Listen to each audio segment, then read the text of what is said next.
Second time మనకి మళ్ళీ ఒకసారి లాక్డౌన్ అనౌన్స్ చేశారు, గుర్తుందా మీకు? గుర్తుండే ఉంటుందిలేండి, అంత ఈజీగా ఎలా మర్చిపోతాం లాక్డౌన్ని, అందులో మనం పడ్డ కష్టాలని. సెకండ్ టైం లాక్డౌన్ ఇచ్చినప్పుడు నేనైతే ఇంకా అమ్మ వాళ్ళ ఇంటికి వెళ్ళాను అనమాట. అంతకుముందు 3 months అయితే చాలా స్ట్రిక్ట్గా పీసీఓడికి సంబంధించి డైట్ అయితే ఫాలో అయ్యాను.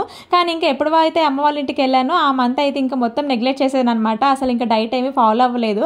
అప్పటికే నాకు మంత్ అయితే స్కిప్ అయిపోయింది అనమాట. అమ్మ వాళ్ళ ఇంటికి వెళ్ళిన తర్వాత ఇంకా డైట్ మెయింటైన్ చేయలేకపోవడం వల్ల ఇంకా నాకు లేట్ అయిపోయిందేమో అనుకున్నాను. అయినా ముందు నుంచి కూడా మనకి ఇర్రెగ్యులర్ సైకిల్స్ కదా, సో మామూలే కదా అని చెప్పేసి అని అనుకున్నాను.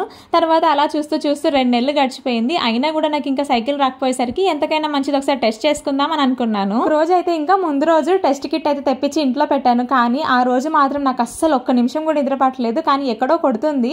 ఒక సైడ్ పాజిటివ్గా ఆలోచిస్తున్నాను, మరోవైపు నెగిటివ్గా ఆలోచిస్తున్నాను. రిజల్ట్ ఉన్నా లేకపోయినా బాధపడొద్దు అని.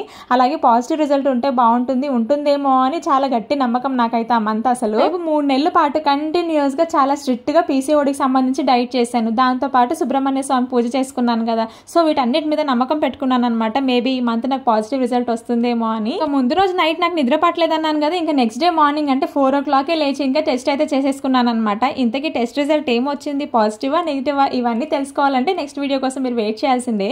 ఈ లోపు ఛానల్ని ఫస్ట్ టైం చూస్తున్నట్లయితే కనుక ఛానల్ని సబ్స్క్రైబ్ చేసుకోండి.